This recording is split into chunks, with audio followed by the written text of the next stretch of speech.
What's up, Internet? You're tuned in episode 65 of Nintendo Noise, Lip Screen Games' weekly Nintendo podcast. I'm your host, Pete and Bessie, joined as always by my very good friends and co-hosts, Mr. Steven Radford. Hello, hello. And Mr. Chuy Plays. Bye, goodbye.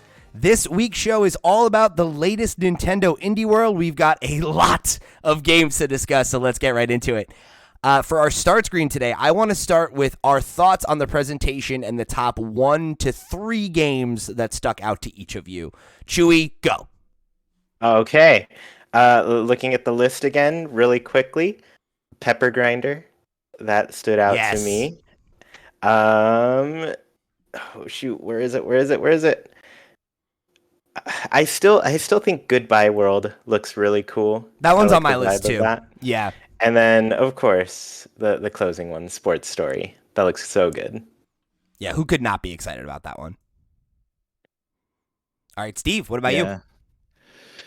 For me, Sports Story. I'm really excited about. Obviously, I loved Golf Story, as I've spoken about, till I'm blue in the face. And we've known about this for so long. So it's nice that it's finally coming next month, which was good. I really am happy to see Inscryption coming to more platforms. It was been exclusive on console at PlayStation for 6 months now, so it's nice that 6 months exclusivity window is wearing off. So it's finally going to be coming to Switch, and I presume other consoles as well. And I feel like these windows are getting shorter. Yes, yeah. I mean, I think this one was like a timed exclusivity with the PS Plus thing that happened, but yeah. The other one that stood out to me, I liked Botany Manor. I thought was cool, which was the one where you like do all the plants around the house and stuff. I liked the look of it. It reminded me a little bit of a VR game, and it did kind of have that look. Myself playing that in I could see myself playing that in VR, just tending to the plants and stuff. The fact that it had like the puzzle elements, it like weirdly reminded me of like The Witness. It's like The Witness meets like, you know, a farming sim or something. Yeah, it had that like really flat look to it, right? Which I think is very witnessy. But yeah, I really liked the aesthetic of it. You navigating like a first person space that's like basically empty, and you know, like that kind of feels like kind of lonely, you know. Yeah.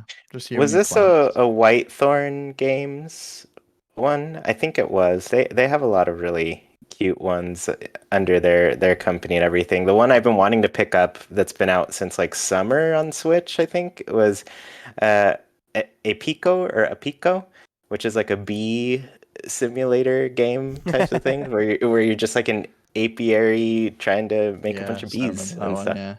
Yeah, they've got some really good games in their roster. That Lake game, and also Witchwood, which has been on my list to play for a very long time. I need to pick that up sometime this year. Okay. So for me, I definitely had Goodbye World on my list as well. Something about just the general aesthetic of the game really like speaks to me, and like the style of it. But I think similarly, right, it's another story-driven game. Really excited to see the news about Coffee Talk Episode 2, Hibiscus and Butterfly. You know, it's one of those things where obviously there was, you know, the really tragic situation that the game's original creator passed away after the release of the first game. So there is kind of, I guess, that bittersweet kind of like, you know, it's great to see the rest of the team kind of continue on and honor that legacy and continue the vision. But, you know, I guess there is the concern of like, will the vibes be the same and all that kind of stuff. And, you know, like, it does seem like it's a direct sequel, which I think seems like a bit of an odd choice. I think I was kind of expecting it to be more like a new cast of characters, and it seems like a DLC more than a sequel, and they're calling it Episode 2. So it kind of feels like it follows on. But I was hoping when they announced it previously that it was gonna be a whole new game, a whole new cafe, because the ending to that game like neatly wraps it up. Like you find out who you are as the barista, and I don't know where they go from that. Whether you play a different barista now, or it's a totally different story. But we all loved Coffee Talk. when it originally came out, and it's nice to see Coffee Talk kind of lives on. Yeah, definitely. I mean, I'm excited for it either way, and I think there's every reason to believe that they can keep the magic going, because obviously, no matter how important one person's contributions are, games are made by teams. So hopefully that spirit is still there, So, and then of course, Sports Story, right? I think the thing that stuck out to me the most about Sports Story is just like, it seems a lot bigger than I think I anticipated. Obviously we knew that it was going to be a lot bigger than Golf Story, and that they had added all these different sports, and that there would be new mini games and, seemingly new stories to kind of go along with those and everything. But with this, they showed off like all this other, life sim, like almost Stardew Valley-esque kind of elements, where there's like a mall you can go to, and there's dungeons to explore, and you can do espionage and all this stuff that seems to have very little to do with sports. So very interesting to see, and the game coming in December, right? Obviously very cool. But yeah, just it seems like it's much larger in scope than I think any of us had any right to think it would be. So it explains why it's been in development for so long. But yeah, very excited to see this one. It'll literally be 3 years since they announced it. Yeah. So it's been a long time. I'm glad they took the time, because I loved Golf Story. It's one of my favorite games on the Switch. It still is. And this looks like it takes all of that and just takes it to the next level, if not a step above that. It's definitely moved outside of just the island of Australia this time. I think there's a lot more there. I'm interested to see what worlds the game occupies now. Agreed. All right. So we're going to talk about the rest of the Indie World Showcase in just a second here. We've got, I don't know, it's like, what is it, like 20 games? It's quite a bit. Quite a long list here. 22 games. And I think overall, pretty good showing. So, I'm excited to jump in and chat about the rest of those. But before we do that, let me remind you that this week's episode of Nintendo Noise is brought to you by our Patreon producers for the month of November. They are, of course, Christian Oliveria, Christopher Valenz, Gabriel Hasselmeyer, a.k.a. Asobi, Mary Berry Wakahula, and Zaid Ida. Thank you all so much for your support over on patreon.com/flipscreengames. You're all the realest of the real, and we greatly appreciate your support of this and all the other shows we got going on. Speaking of shows we got going on, reminder, start playing Persona 5 Royal. We have our Persona 5 Game Club coming up at the end of the month. The three of us, Sierra, and Patreon producer Zaid Ida, will all be playing Persona 5 Royal and checking in on it once a month, kind of completing a palace as we go. It's a project I'm really excited to work on, and I hope that you guys will play along with us, so please go and check that out. And then on the YouTube channel this week, we have a brand new tutorial. Steve's got a sequel to our PlayStation Chiaki demo for Steam Deck, where if you want to get the touchpad working in games like Ghost of Tsushima, go check it out. Steve's got a whole breakdown for you on how to make it happen. Now you say something, Steve. It's there's another one coming out at some point as well. I need to do some Nintendo videos at some point. We need to rope Chuy and Sierra in and do some Nintendo videos. Yeah, I'm about it. Let's do it. Got to get them all running on that Steam Deck forever. I also need to at some point play Persona 5. I've only played 2 hours. I need to get back. Chop, buddy. So much else to play and get through, because I've got 3 games I'm currently checking. I get sent review codes for that I'm trying to get through, so we can talk about. Yeah. So yeah. I've literally, I think today I'm just like, all right, I think I'm done with all these games that I've been playing now. Let me get into Persona finally. Have you not started it then? So no, I haven't started. Behind? Okay. I'm so far behind. Luckily, I've watched like a couple videos. Like I think Nintendo Life did like a little video going over some of the life sim stuff. And as I was watching that, I was just like, I'm going to spend way too long on this game. You're going to get so sucked into it. And I'm very, very excited to hear your thoughts about it later this month. Yeah. So everybody, remember, go check out the game. If you haven't played it before, great time to play it for the first time. If you have played it before, good excuse to give it another shot like me. I'm having a lot of fun getting back to it. All right, so let's get into the Indie World Showcase here. So I think like I said, 22 games. We already chatted about a couple of them. Let's just go through these in chronological order, and we can kind of just chat about them as they came up. So the first game that we got to look at is called Venba. It's coming in spring 2023, and this, I believe we've seen this game, like a glimpse of it before, but it's a story about Indian family who have emigrated to Canada in the 80s. And it is kind of like from the perspective of the mother, and kind of like, I guess, like the like when they were talking about it, they were talking about how it's basically trying to capture the way that food connects childs of immigrants to their parents, native culture. And it seems like it's a very like emotional, story about family and about growing up and all that good stuff that always makes me cry. So I like the look of this game. I think it has a really good art style. And I think depending on the length, it's one I could see being a pickup for me. Yeah, I loved the look of this game. I thought it was so charming. The animation is really, really wonderful. Every even item that's like you use to cook with is so expressive in the way it moves. It was really cool. And you're right, we have seen this game before. It was shown off at IGN's whatever their iteration of E3, whatever they call it, Summer of Gaming, I think.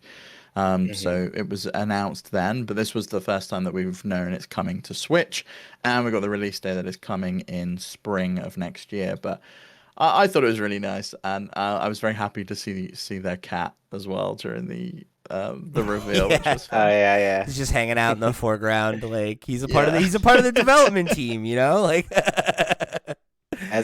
They need to just post that Cats at Work. I found that Twitter account. Oh my God, Cats at Work. Yeah, Cats with, isn't amazing. It Cats with Jobs? Yeah, Cats with Jobs. Yeah. It's the greatest. It's so such a good follow. But yeah, this one it looks so great. The art style is especially charming. All the food looks so. It gives me like Foster's Home for Imaginary Friends, like cut out.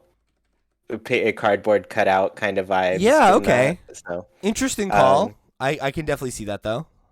But yeah, no, I'm super into this one. I think I've seen it a couple times, probably from that IGN thing, and I want to say Wholesome Games has like put it on at some point too. So yeah, this is one that I'm excited for. I think it comes out next February or something. Yeah, spring 2023 is the date. Spring, that's it. Yeah.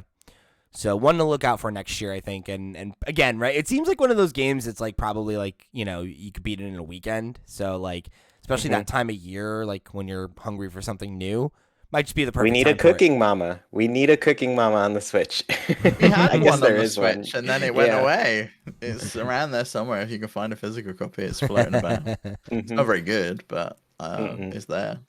So then next up, we had Goodbye World. This was on both me and Chuy's to watch list. This one is a story of two game developers who are best friends, and they work in like these like crappy retail jobs while they try to make games on the weekends and nights and things. And they're working on this like puzzle adventure platformer on the Game Boy. And their last couple of games haven't been selling, and they're like broke and trying to keep the dream alive and everything. And it seems like it's going to probably lead to some interpersonal drama based on how they were talking about it. So again, it's just there's something about the aesthetic of this one that really caught my attention the first time we saw it, and I've been excited for it. It gives me like real Eastward vibes with the art style. I agree, and I worry that it's gonna go by the wayside in the kind of the same way that Eastward did. Like everyone was really excited about Eastward, and then it kind of came and went to very little fanfare. And I don't know that I like the treatment on this game. Like the post effects of treatment. I mean, like I really like the pixel art. I think that looks great. I just don't know about that filter that's over everything that kind of makes it look like you're watching an old VHS on a crappy CRT. It looks like grimy. Yes, they're back. CRTs are back. That's Yeah, but I want like a and so good is like CRT, Game not Boy. one that's like you had Vaseline smeared on the screen. It's not Yeah, I great. guess so. But I don't know. I feel like this is just a callback kind of retro game because I feel like even Game Yeah. Boy development has been on the rise again, where people are like, you know what? I just want to limit myself, just make a Game Boy game. And Yeah. And I I like think, that, yeah. Mina the yeah, Hollower, right? We just saw Day of the Yeah. Devs. Is mhm, like that's the whole bag. Is like it's a modern Game Boy game. yeah. So I don't know. I think there's a lot of cool stuff with this one, and I guess I don't mind the filter so much. I think it's pretty cool. Yeah, I like it. I get why you don't, but for Mhm. whatever the aesthetic definitely speaks to me. And my fan of or my what's the word I'm looking for? My like kind of predilection towards like vaporwave, glitchy, like I that style. I'm a mark for it. You know. I have Hue Mhm. lights now. Look, I'm so cool. Frankly, I don't get why you don't like it, Steve. You're a Hue lights boy, so you know. I feel like Yeah, you're yeah, but obligated. I don't know. I like clean looking games, and Overrated. even like that yacht club game, Nima, is it? Mina. Yeah, like that's a Game Boy game, but it looks tidy. Oh You yeah. know, it looks No. like it looks clean and crisp. I'm totally with you. It's a choice. So the next up, we got a look at "Have a Nice Death," which is coming on this. Oh no, I'm sorry, on March 22nd next year, and this is like your classic 2D action platformer. You play as the Grim Reaper, and like the kind of Really cute Grim Reaper. I love the design yeah, for the art it. style is really really good. I think it's got good direction. And like the framing device is basically that hell is like a corporation and he's the CEO and like you've got to like take out your rogue employees and you know it's like seems to be a bit of commentary on like you know drone office culture type life. So yeah, it's definitely Mhm. charming. You know, like it looks like good tight gameplay and like a charming art style and direction for it. Um, yeah, I don't know, not necessarily one that I'm like dying to play, but I think if the gameplay feels as good as it looks, I think this is one I could see making waves. Mhm. I am not ready for another roguelike. Being obsessed with Vampire Survivors at the moment, I don't necessarily need another one Yeah, right now. sure. And I think anything's gonna have a hard time to top that or Hades for me. And I feel like if I'm gonna go and play a roguelike, I'm gonna pick one of those two up. But if you've had your taste of both of those, or Moonlight, or anything like that, Cult of or I the guess Lamb. Cult of the Lamb, Cult yeah, of the Lamb, yeah. then Have a Nice Death seems like it might be one to pick up. It's in early access on PC. It's been out since last year, I think, in early Hmm. access. So it's nice to see it finally getting a 1.0 release I'm next gonna year. I'm gonna keep an eye on it. You know, it's one that I'm not necessarily like itching to play, but it's one I could see myself playing if the mood strikes. You know, if like things are quiet around March. Yeah, it looks fun. So then next up, we got to look at Aka, I think is how you pronounce it. Ika or Aka. Aka I don't maybe it's remember. AKA, Mhm. yeah. And that's coming on December 15th. This one, I don't know. Like I don't really know what to make of this game. Like I Well, think Red Pandas don't get enough representation in any media, I don't think. So I was happy to see them here as the yeah, main yeah. I wish main Sierra was character. here to talk about that. That's like her band uses that iconography a lot, which I think is very cool because I agree with you. Um, but I gotta say, the way they described it, it felt a little aimless. Like it's like, oh, it's like you're on this secluded island and it's a life sim and you can do whatever you want and there's missions, but also you can grow stuff and craft things and it's just like, Mhm. Yeah, I, I remember. sounds like Animal Crossing or Stardew Valley or The Tourist. It sounds Ye- like something like that I to me. guess, yeah, I remember when we saw it a while ago. I think how they described it was kind of like this character used to be like a mercenary or some sort of warrior, and they're like, "I'm leaving that life. I'm just gonna relax," kind of thing. And so they're definitely going yeah, for like more of the life simmy things. But it also gave me like Littlewood vibes if you played that, where it's just like, oh, Yes, I the loved world's that been game. saved, war is over, let's just build a town and enjoy that, you know? So Yeah, and I don't know. It's like there's nothing wrong with that. Like, obviously, I like that style of game, but maybe it's just fatigue. Like, when you think about the fact that the last Nintendo Direct that we talked about was like had a lot of those. 90% that type of like, it's a farming game, and it's just like, I feel like the less focused they are, the less interested I am in them when it's just like, yeah, you can do a little bit of everything. It's like, okay, but like, what's the hook, right? If I can do a little bit of everything and like it doesn't matter what I do, then it's like, you know what I mean? I don't know. I don't. It's hard to pinpoint what you're getting out of it, right? Yeah, especially when there's so many other games doing this. It's like, why should I play this instead of playing like Bear and Breakfast, you know, or any of the other games? Bear and Breakfast is very different though. That's like management sim. That's like you're running a whole host of bed and breakfast, Sure. and you need to make sure that you're putting But- the right person in the right room because they like But that's specific the things thing and is, they like, don't want to be next to this, or that they don't has a or they want hook. to be right next to this. That's unique, right? Like that is a thing where I'm like, oh, that sounds fun. Whereas like this, you know, and I gotta be honest with you, like I don't like to be this kind of critical, but like I don't think that the dev interview helped. Because, like, they were just like, we've worked on movies, and we love movies and animated movies, and then here's this indie farming game that's, like, not particularly cinematic. So it's like, why don't you tell me about, like, what makes the game or the world special, or, like, tell me about the characters that, like, you know, like, give me something about what makes this game unique other than, well, we really like movies, and we've worked on movies, so here's a cute panda. It's like, okay. You know, like the press release goes into a bit more detail. It's still not a crazy amount. It says take on the role of retired warrior Aika in this top-down small open world game in handcrafted islands covered in majestic mountains. Blah blah blah blah. Craft items or feed baby dragons, and different quests await to ultimately meet the ghosts of Aika's past. So I wonder if it's got like a Spiritfarer kind of angle on, where everyone you meet in the game is related to you in some way and is like a ghost, but like they should present that a little bit better in the trailer. Or again, right? Like they talk about like, oh, you can feed baby dragons. It's like, okay, but to what end? Like, am I just feeding them and that's it? Like, is there like, are they livestock? Is this a Chow Garden situation? Do they grow? Like, do my actions impact that? Like, I need to understand what these systems are more than just being like, you can farm, you can feed dragons. And it's like, all of those things sound attractive, but I don't really get what the moment to moment is.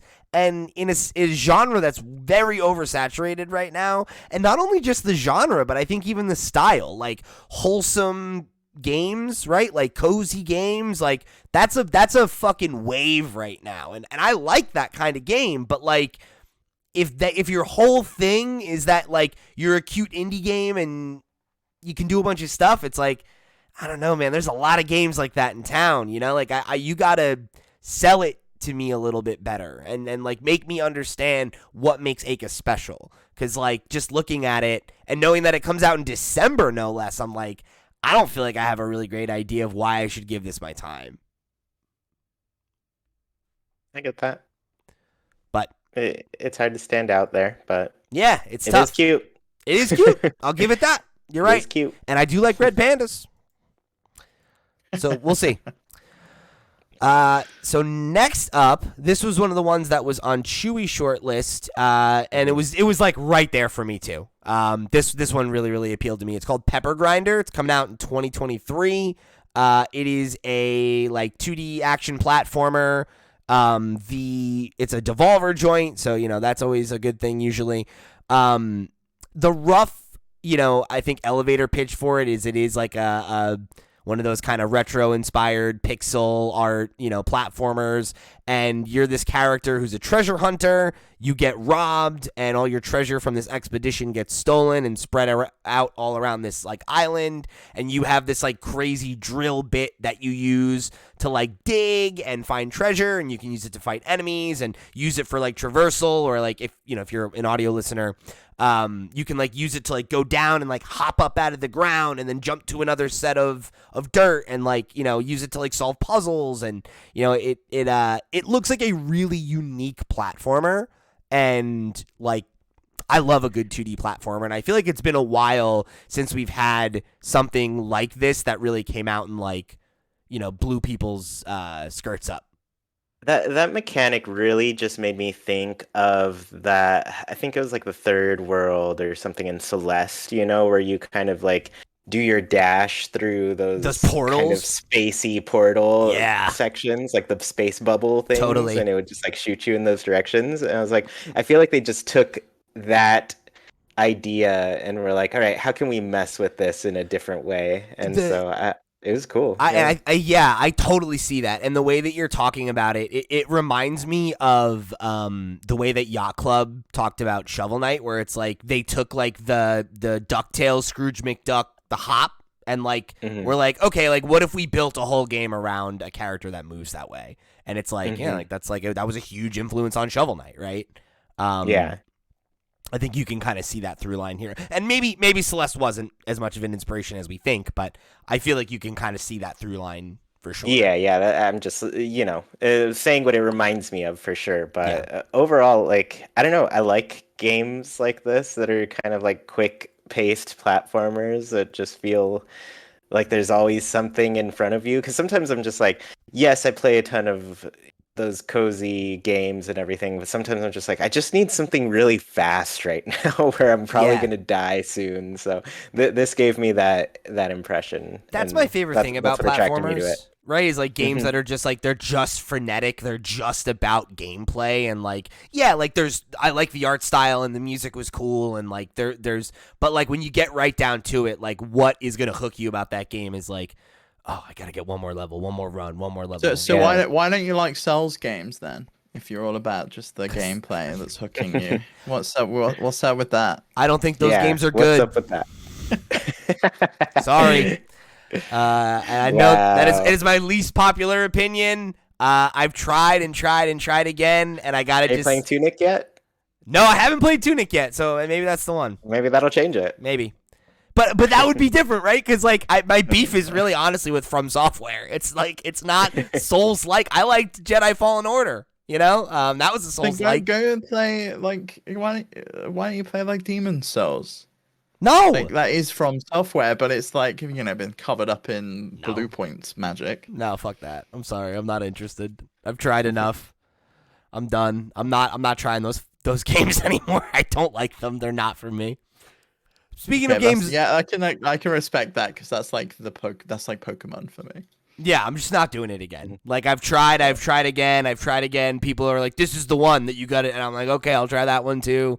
I'm done. I'm out. But speaking of games, I'm in on Coffee Talk Episode 2, Hibiscus and Butterfly, Spring 2023. We talked about this one a bit, so we don't have to go on about it too long. But yeah, I mean, it seems like it's very much a direct sequel to the original. We see some returning characters from the original as well as a couple new ones. Yeah, I'm excited. Georgie had a baby, right? Yeah, it does look like he's got a new baby. Yeah. Yeah, I was really happy to see that. It was cool. It's like a fun, like little story arc that's continued, which is nice. Like, I'm interested to get back to this world. I think I need to go back and play episode 1 of Coffee Talk if they're gonna be rebranding it. But I definitely remember having issues with the first one with the gameplay. Like the latte art stuff just did not work. It was totally broken, and it doesn't look like that's changed at all. It looks exactly the same. I don't think any of the gameplay of Coffee Talk was fun. If I'm honest, like I love Coffee Talk, really love Coffee Talk, but it's a good visual novel. It's not much of a game. Like, and I hit a point because it's like, unless you're definitely committed to playing it a couple times, like you hit a point where you're like, okay, well, if I don't give them the right order, I'm not going to max out their conversations, Yeah. and I'm not going to get the end, like the right ending and everything. So I'm just going to look up the recipes, and I'm going to cheat my way through the whole game because like the gameplay like can get in the way of the story, and like the story's the part that you're there for. So like, you know, I mean, it feels like that's similar in Persona in some respects, because like you told me and Zaid's told me as well that if I don't speak to someone on a certain day, I miss out all of the new Persona 5 Royal content. so it's not like a certain person on a certain day per se, but it's more like you need to budget your time in ways that the game doesn't tell you, right? Where it's like if there are 3 characters that if you don't max out your relationship with them, you will miss out on a huge chunk of content, and the game doesn't communicate that to you. I think the game does a good job of telling you that those characters are important and you should spend time with them, but like if you make the choice like I don't like this person, I'm not going to hang out with them, then like that can fuck you. I just wrote a mental note on my brain to just pay attention to who's important while I play. We'll send you a list. I'll give you these are the 3 characters. Okay. Because Well, like I'm sure you'll also tell everyone if they're listening along to the game club, and if people want the content, when we get to that point in the game club, please tell everyone that we should talk to that person. Well, it's fine. I'll tell you in the first episode who they are, because like you won't have missed your window like to max them out by that point. So you're fine. But anyway. Yeah, I'm really excited about this one, and I'm sure, I'm sure it's one that we're going to be talking about a lot. So, keep it tuned. So then the next one is Oni Road to be the Mightiest Oni, which is the silliest name.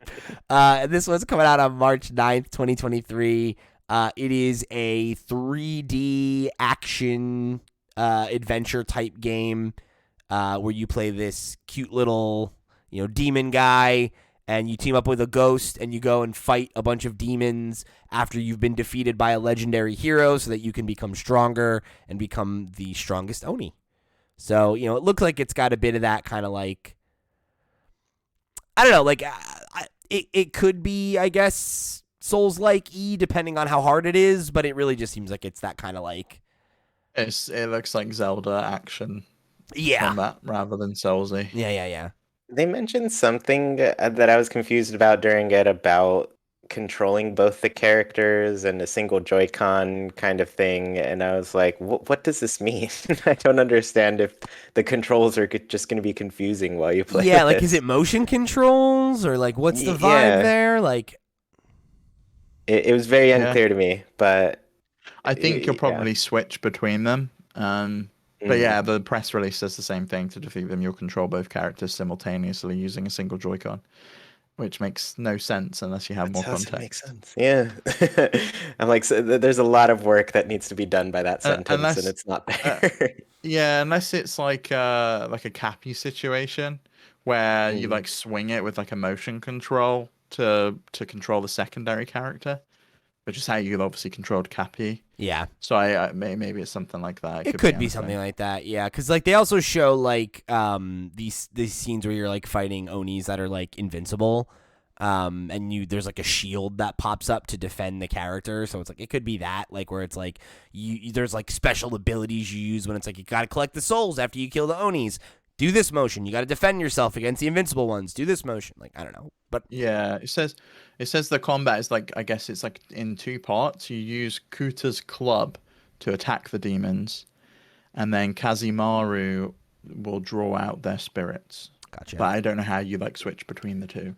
Yeah, again, I think this feels very similar to Academy, where I'm like, this looks cool, but like I feel like you probably could have explained that a little bit better. Like, give me an idea of like what the moment-to-moment gameplay feels like a bit more. They're tasters though. Like it's very difficult within your like 2-3 minute slot in a very long presentation like this. What do you focus on? And I guess Arca focused on the visuals, right? It was like, oh, it's this cute little bear, and we're going to focus on all of the different handcrafted islands we've made and how different they all are, so you can kind of get a glimpse as to all the different things. Whereas they didn't go into intricate detail on how you actually play the game. Like, what's the goals in Oni? Like, we saw the combat, but we don't know, are there quests, are there missions? Is it like a boss rush kind of thing where you just we really don't know. We have no idea, but we will know as the launch gets closer. Sure. All right, so then next up we had Desta, The Memories Between, which is coming out in early 2023. I think this looks hype as shit, actually. This looks cool, yeah. Yeah, I it's- love dodgeball, and just seeing some of the gameplay, I was just like, oh dang, she just nailed him in the face with that bank shot. Yeah. Dope. And like it's This one surprised me because this is already out. This is a Netflix game.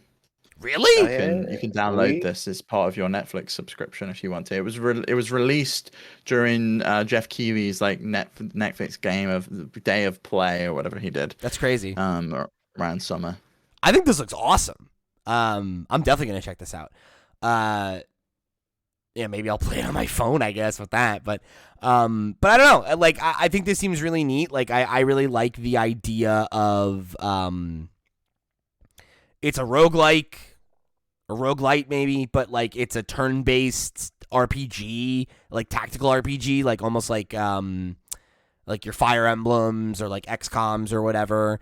And then like the story is about you like dreaming and like making these connections with like people from your past, and I don't know, it just seems really interesting. It has like a very unique mix up of different genres that I appreciate, and then like the idea of that all coming together with like a story that hopefully strikes a good emotional chord.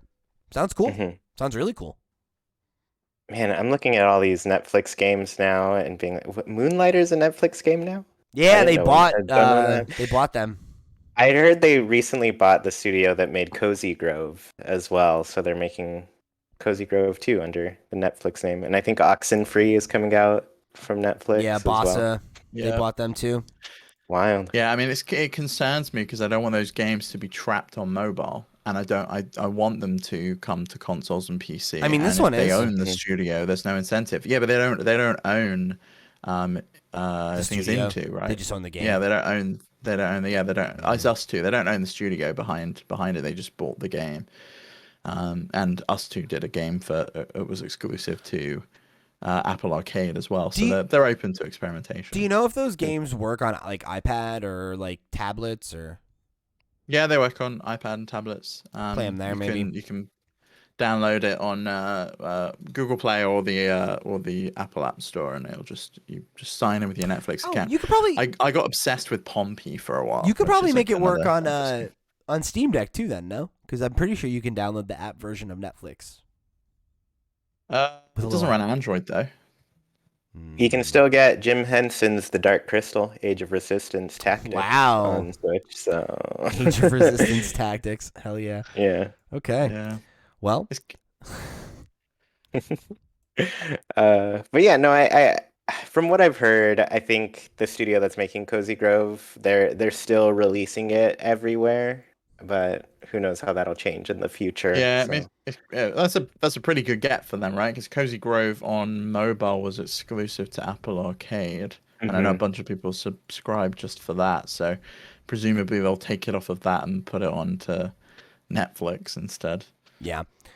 All right, so let's move along. Next one up is A Space for the Unbound, coming out on January 19th, 2023.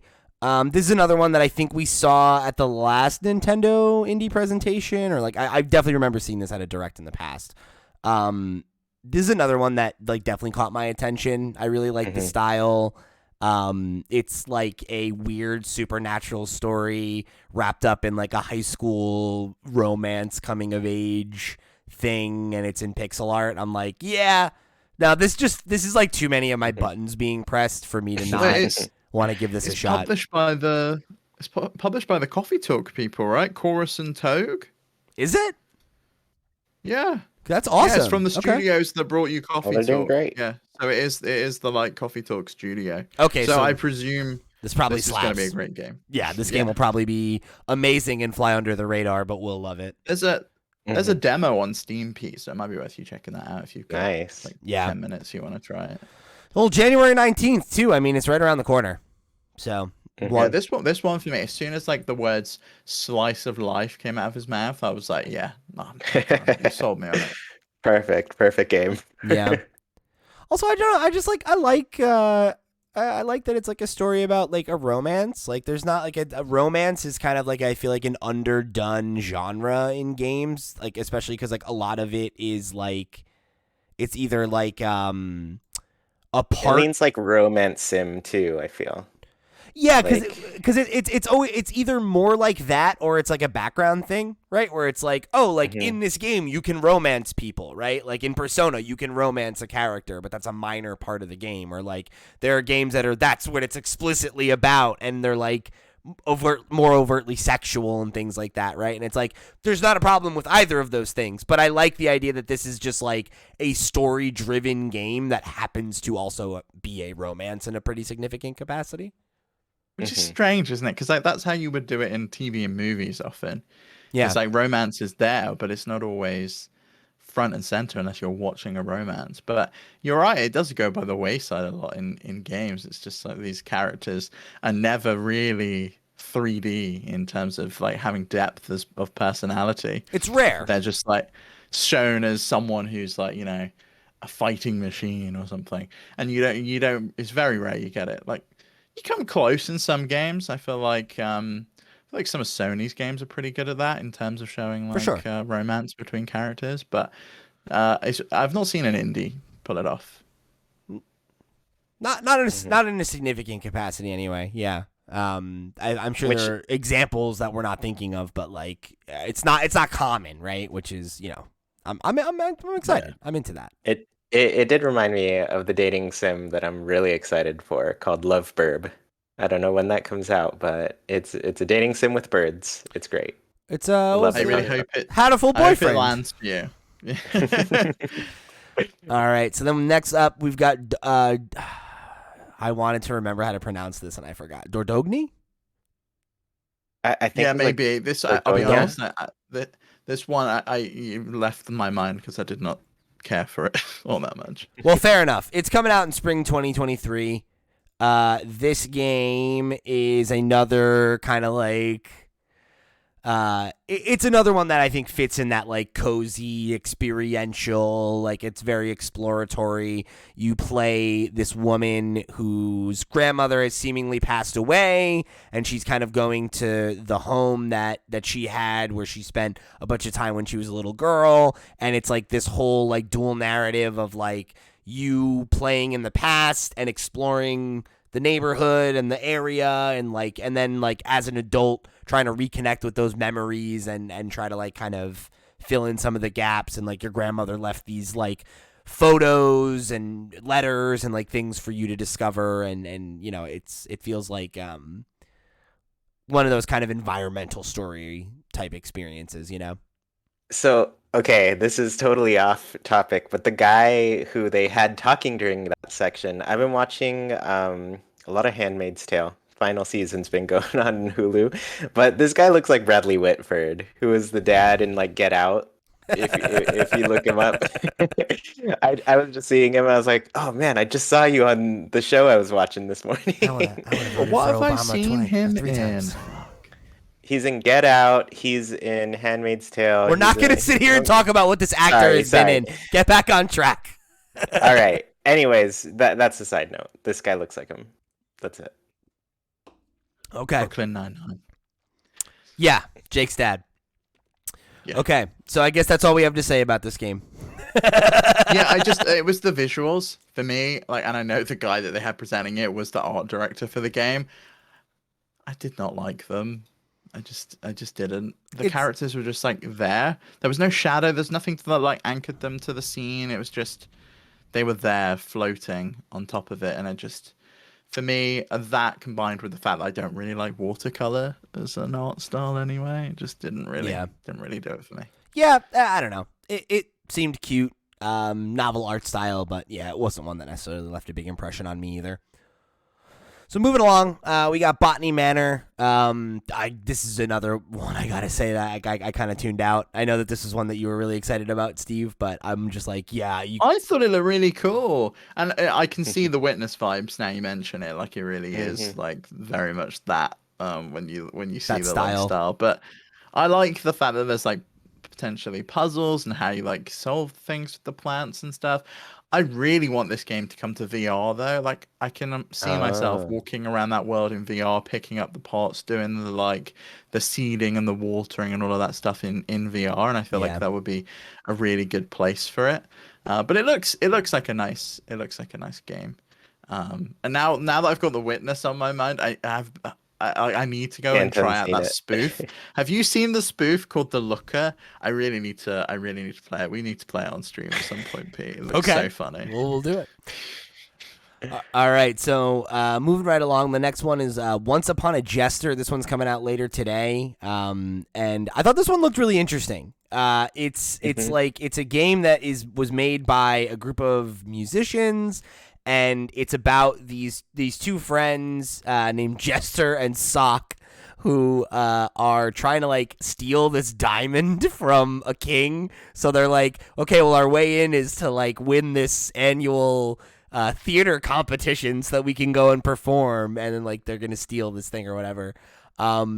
It just seems like a very wacky game, and that the fact that like a lot of it comes down to like making decisions and then executing things well, and then there's like a lot of iteration and like you can get different outcomes every time. And they said that like a lot of the game was done in a very improvisational style, like a lot of the stuff that they did was like the first take of it, and you know they wanted to really give it like a loose kind of feeling, and just seems like interesting. It's very different. Episode of Curb Your Enthusiasm. That's what it is.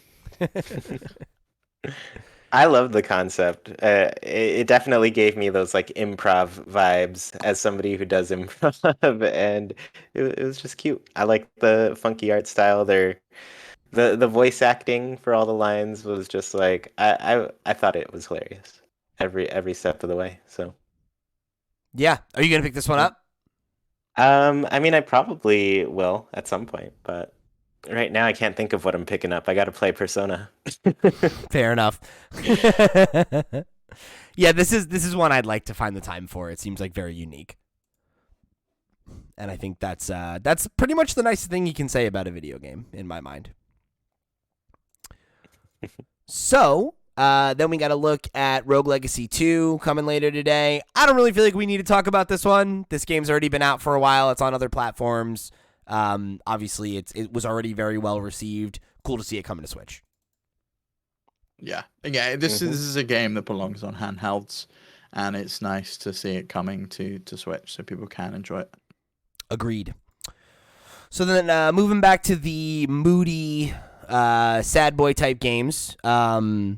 We got to look at Blanc, which this is another one we've seen in the past, and the loose premise is this wolf cub and deer fawn get separated from their families in a big blizzard, and then they become an unlikely pair of buddies and solve a bunch of environmental puzzles to progress in like a monochromatic world. And I think that's really the thing that sticks out, right? Is like that art style is, you know, everything's either pitch black with like a sketchy kind of, it's like almost like if you've ever seen like the Walking Dead comics, it's like that grayscale black and white kind of look, but like very, very high contrast, you know, so like almost everything is white, you know, which is very cool. Yeah. Very cool style. Do you think the story is going to be like that Disney movie? Is it The Fox and the Hound? I think it's similar energy, yeah. Yeah. So you think at the end of The Fox and the Hound happens? No, my read on this is either it has a happy ending and it's like we both made it back to our families and like we go our separate ways and it's all good, or there's like a tragic turn where you find out that their families are all dead and then they're like, well, found family narrative. We've got each other. Yeah, it could be. I think there's a love story in there because it comes out on Valentine's Day, so there's got to be something related to that. They fall in love. Many love games coming out on Valentine's Day. They're in love. And then they have a child, and it's a fox deer cub. All right, so then we got a quick sizzle reel. The first one is definitely the game I was most excited about. This is WrestleQuest from the folks at Skybound Games, which is awesome. This looks so fucking sick. Like we've seen this before, but it's like it's a wrestling RPG. It's like a turn-based RPG, very influenced by like the 90s Attitude Era of wrestling or like the 80s stuff. Like yeah, this just looks so much fun. Like I feel like that's gonna be just such a gas. I can't wait. And it looks like Andre the Giant's in this. Yeah, it's like a lot of the guys look like very like there's a dude that looks like Macho Man Randy Savage. Like, yeah, it's pretty good shit. Love it. I think it is Macho Man Randy Savage. Is he actually in it? Yeah, that's who it is. Oh shit, they're not like just characters ripping them off? That's awesome. No. Yeah, that's what it is. That's who it is. Macho Man Randy Savage and tons of other icons offer guidance as you power what? Glory oh beyond my the god! All yeah, right. he stars Best in it. wrestling game ever. That's so dope. Yo, years of hearing that wrestling games have gone downhill, and now this is the game we need. This is the one. Yeah. Holy shit, that's awesome. I fucking love that. Awesome. Okay, cool. Well, I was already excited about that. Now I'm even more excited. That sounds fucking sweet. I hope they have like you know how like back in the like 16-bit era, they would like when there was voices in games, they were like super robot like compressed so that they could fit the sound file. I really hope they have like a voice line from Macho Man like compressed. Oh man, R.I.P. All of them. All right, so next up we got to look at Wobbledogs. I have no fucking idea what I was looking at with this game. I got to be honest with you. I don't understand what this is. Me neither. It's a 3D pet simulation game where you raise your own personal hive of rapidly mutating dogs. Apparently, is the description of the game. See, that sounds cool. Yeah, it has an overwhelmingly positive review on Steam, so I think it's probably turn it around for me, Steve. I'm gonna check that out. That sounds cool. Next up is Storyteller, March 23rd, 2023. This one looked interesting. It's an Annapurna joint. It is like it looks like you like I don't know, like you like kind of like pick and choose little characters to stick in a scene. Yeah, right? I couldn't tell if it was like you pick and chose and you just told your own story, or if it was a puzzle game. Like an Obra Dinn-like style thing. Yeah. Mm-hmm. Where you had to solve what the story was by putting the right people in the right place. I couldn't tell. Some level of deduction. And I think, based on the description, it's a puzzle game, which would be great if it is. Yeah, that sounds cool. Well, I like that. I like that concept. The vibe of it is really neat. It seems like a really cool game. All right, next up is World of Horror, Summer 2023. Very, very interesting art style. Don't really know what to make of it. Yeah, this is another port of a PC game. So again, I think it's coming to console for the first time. It's in early access at the moment. So if it's anywhere else, it'll be on Xbox. But it very much reminds me of the work of Junji Ito.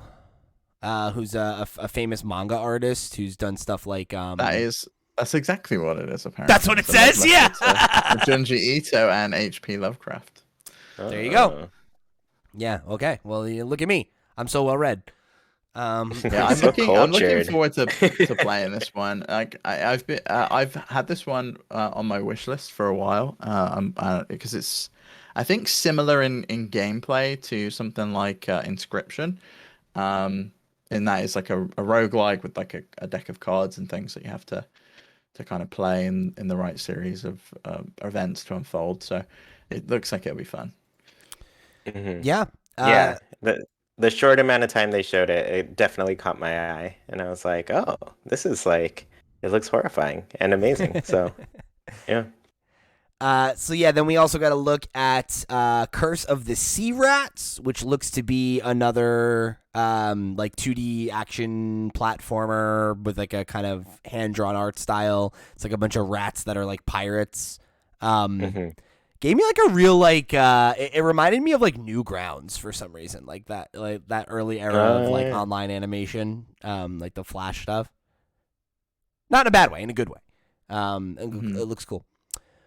And then we talked about it a little bit, but Inscryption coming to Nintendo Switch December 1st. Cool to see that coming to more platforms. Again, a game that is, I think, well worn in its conversation, so we probably don't need to talk.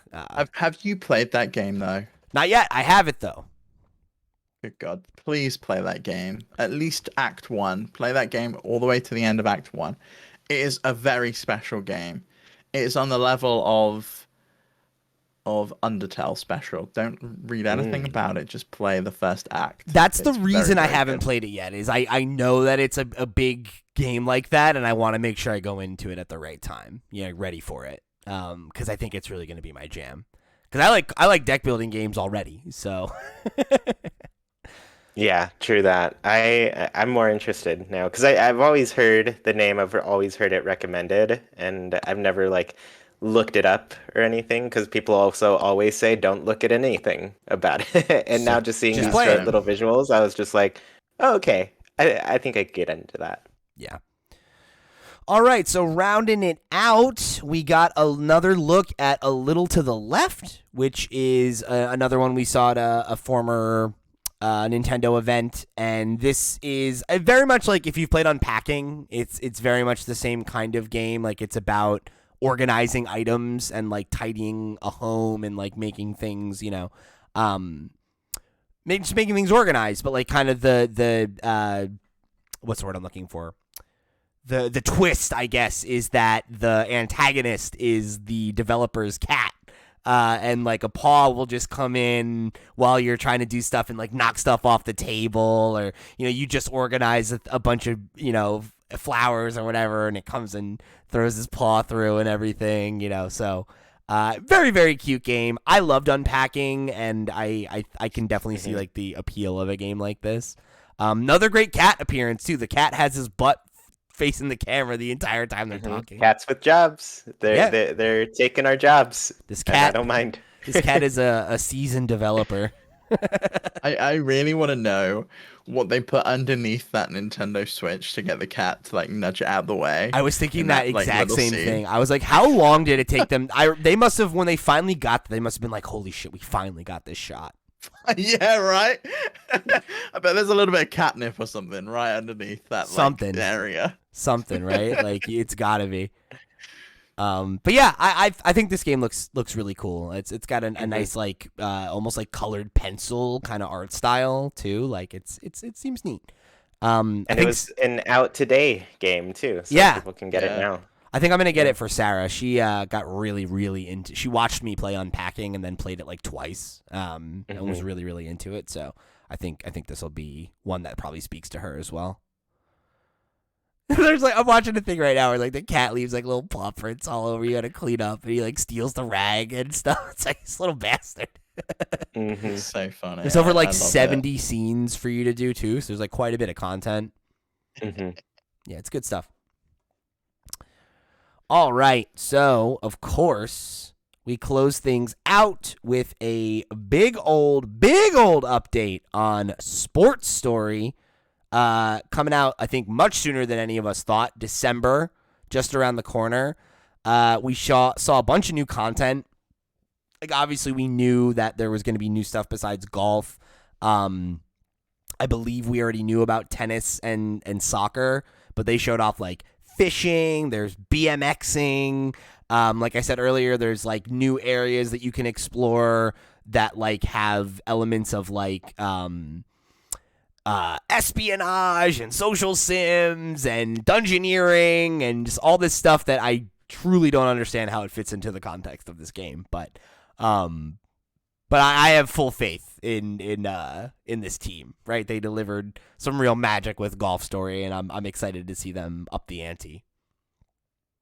Yeah, and it truly looks like tons of stuff. It's they just took the concept of all right, we've done golf. How about we just do literally everything else with that concept of okay, why not? Just pack it to the brim. And I don't know if they want people to beat this game. Just judging by how many sports they put in it, it seems like they just want people to play it forever. They're it's just the new Switch Sports. They're it took us 5 years to make Golf Story, and you all beat it in a day. You know, all right, fine, here you go. You know, like this game's gonna take forever, so we have time to make our next game. Mm-hmm. It's wild. But yeah, I mean, I think this one, especially for us, I could see being a real like sleeper, you know, where it's like, oh shit, this is coming out at the end of the year, and like I think it might totally disrupt our game of the year lists because quite possibly. I'd be surprised if it's not a force on that list, you know. Mm-hmm. It'll have a presence for sure, I think. You're coming on Flip Screen Games for that one, right, Chuy? You're coming through for game of the year this year? Heck yeah. We got to get the whole squad, you know. I played tons of games. Me too. I got lots to talk about. Speaking of which, I guess since we're at the last game, I did have a question for both of you. Hit it. What team are you doing for the Splatfest this weekend? Come on, baby. Water types all day. Yeah, isn't it related? Is it related to specific Pokemon? Because they had that like fire one that looks like a pepper. Yeah, is that the one from the new game? Each one is kind of repping that, but it's type. Yeah. They're doing water, fire, grass. So. Oh, well, if it's type, then I used to always go with Charmander, so I guess I would have to go fire if it's type. Well, he's fire too, so you're double. There you go. There you go. You could be fire and representation. I'm fire. I'm always fire. I'll tell you what, they leaked a lot of. We would talk about it on a normal week, but all the Pokemon leaks are out this week, and I saw the last form of the grass type. I don't like it. I've seen a sprite of the last form of the water type. Not sure that I like it. So I think I might just by lesser evil law go with the fire type. I always go with the fire type, but honestly, I think I like the grass type best. Well, I'd take a look at the final form before you commit to that one, buddy. I'm going to be honest with you. No, I've seen it. Okay, you like it? I've seen it. Yeah, I think I like it best of the three. Okay, all right, good. Then you're in business. You do it up. Yeah. But I always start with fire, and it doesn't matter anymore. Not since the game's added online trading. I'm just like, okay, I have every starter. I've gotten very like it was for me. It was always I chose water, right? But like starting with Sun and Moon, I went with Rowlet just because I liked him a lot, and then Browlet. Where's that little bra? Yes, that's true. And then I did Cyndaquil last time because Oshawott is like one of my least favorite water starters. So I was like, all right, well, I'll go with the fire type, and I love Cyndaquil. So I love Cyndaquil. So it's like the rails are off now. It's like just whatever. I'm just gonna go with whichever one, I guess.